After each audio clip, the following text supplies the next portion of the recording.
Chapter 42. A Warrior and a Healer. Saphira drifted down to a clearing, landed on the crest of a hill, and rested her outstretched wings on the ground. Eragon could feel her shaking beneath him.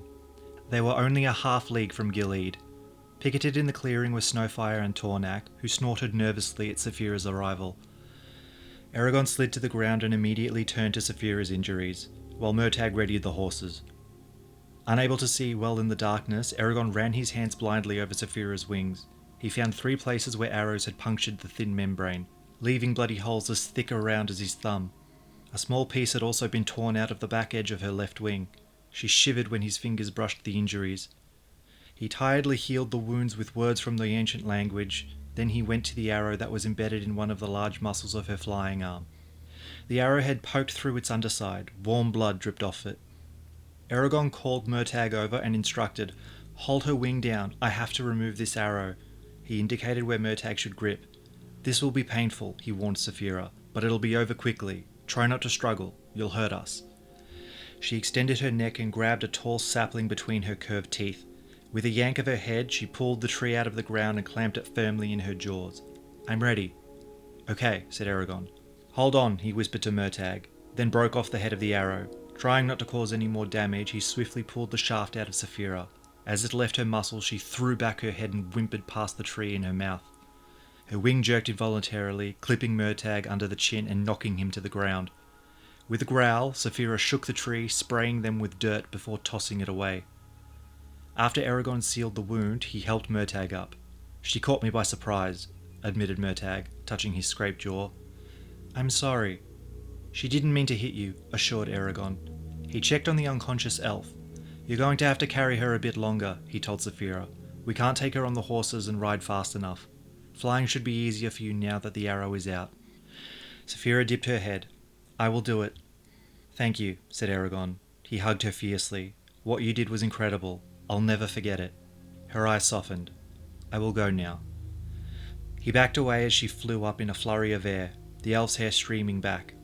Seconds later they were gone. Eragon hurried to Snowfire, pulled himself into the saddle and galloped away with Murtagh.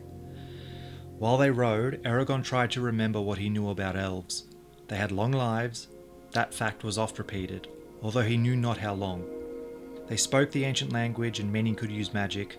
After the Rider's fall, elves had retreated into seclusion. None of them had been in the Empire since.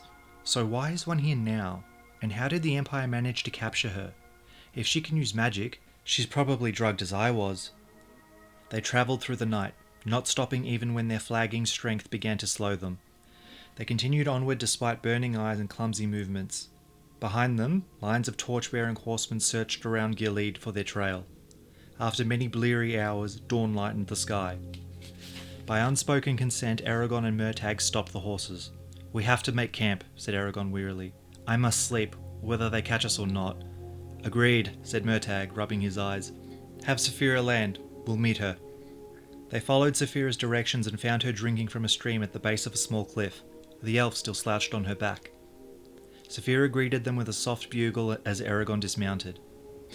Murtagh helped him remove the elf from Saphira's saddle and lower her to the ground. Then they sagged against the rock face, exhausted. Saphira examined the elf curiously. "I wonder why she hasn't woken. It's been hours since we left Gilead." "Who knows what they did to her," said Eragon grimly. Murtagh followed their gaze. "As far as I know, she's the first elf the king has captured. Ever since they went into hiding, he's been looking for them without success, until now. So he's either found their sanctuary, or she was captured by chance. I think it was chance. If he had found the elf haven, he would have declared war and sent his army after the elves.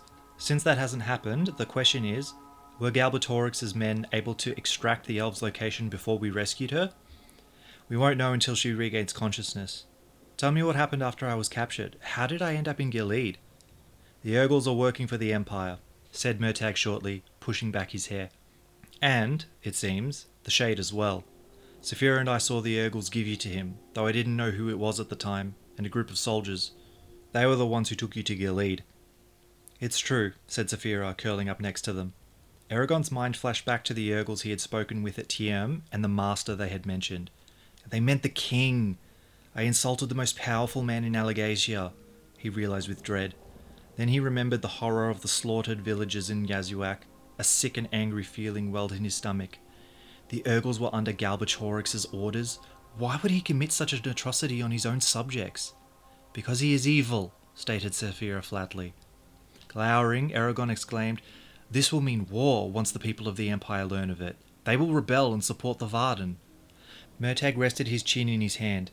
Even if they heard of this outrage, few would make it to the Varden. With the Urgles under his command, the king has enough warriors to close the Empire's borders and remain in control, no matter how disruptive people are. With such a rule of terror, he will be able to shape the Empire however he wants. And although he is hated, people could be galvanized into joining him if they had a common enemy. Who would that be? Asked Eragon, confused. The Elves and the Varden. With the right rumours, they can be portrayed as the most despicable monsters in Allegatia, fiends who are waiting to seize your lands and wealth. The Empire could even say that the Urgles have been misunderstood all this time, and that they are really friends and allies against such terrible enemies. I wonder what the king promised them in return for their services. It wouldn't work, said Eragon, shaking his head.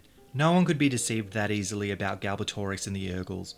Besides, why would he want to do that? He's already in power. But his authority is challenged by the Varden, with whom people sympathise. There's also Surta, which has defied him since it seceded from the Empire. Galbatorix is strong within the Empire, but his arm is weak outside of it. As for people seeing through his deceptions, they'll believe whatever he wants them to. It's happened before. Murtagh fell silent and gazed moodily into the distance. His words troubled Eragon. Saphira touched him with her mind. Where is Galbatorix sending the Urgles? What? In both Carverhall and Tierm, you heard that Urgles were leaving the area and migrating southeast, as if to brave the Hatterack Desert. If the king truly does control them, why is he sending them in that direction? Maybe an Urgle army is being gathered for his private use, or an Urgle city is being formed. Eragon shuddered at the thought. I'm too tired to figure it out. Whatever Galbatorix plans, they'll only cause us trouble. I just wish that we knew where the Varden are. That's where we should be going, but we're lost without Dormnad. It doesn't matter what we do, the Empire will find us. Don't give up, she said encouragingly, then added dryly, though you're probably right. Thanks. He looked at Murtagh. You risked your life to rescue me. I owe you for that. I couldn't have escaped on my own. It was more than that, though. There was a bond between them now, welded in the brotherhood of battle and tempered by the loyalty Murtagh had shown. I'm just glad I could help. Murtagh faltered and rubbed his face. My main worry now is how we're going to travel with so many men searching for us. Gilead's soldiers will be hunting us tomorrow. Once they find the horse's tracks, they'll know you didn't fly away with Saphira. Eragon glumly agreed. How did you manage to get into the castle? Murtagh laughed softly. By paying a steep bribe and crawling through a filthy scullery chute.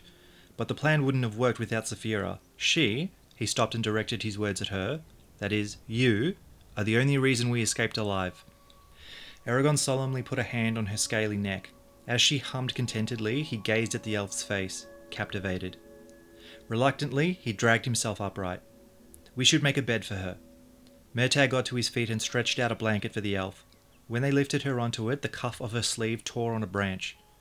Eragon began to pinch the fabric together, then gasped.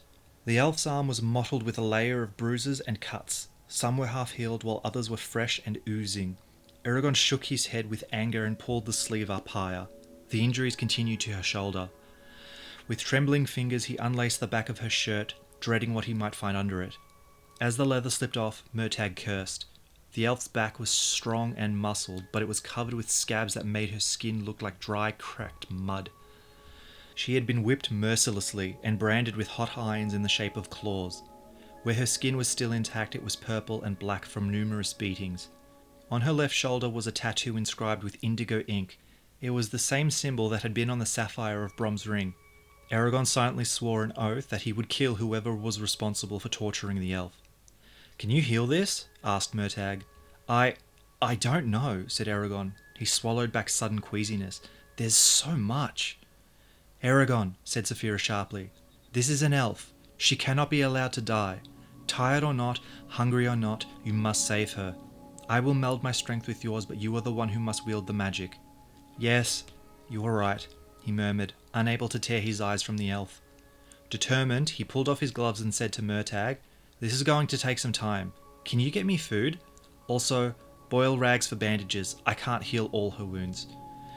We can't make a fire without being seen, objected Murtagh. You'll have to use unwashed cloths, and the food will be cold." Eragon grimaced but acquiesced.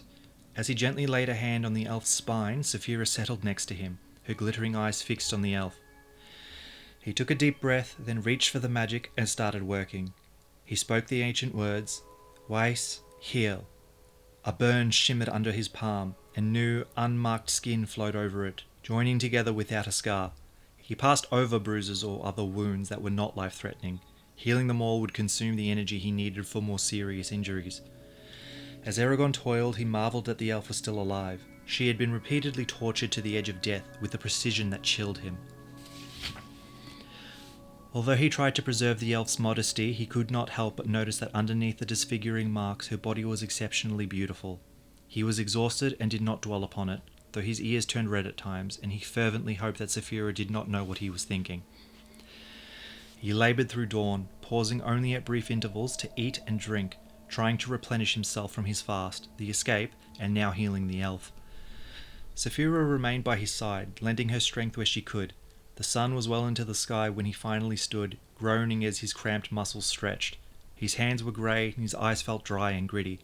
He stumbled to the saddlebags and took a long drink from the wineskin. "Is it done?" asked Murtagh. Eragon nodded, trembling. He did not trust himself to speak. The camp spun before him. He nearly fainted.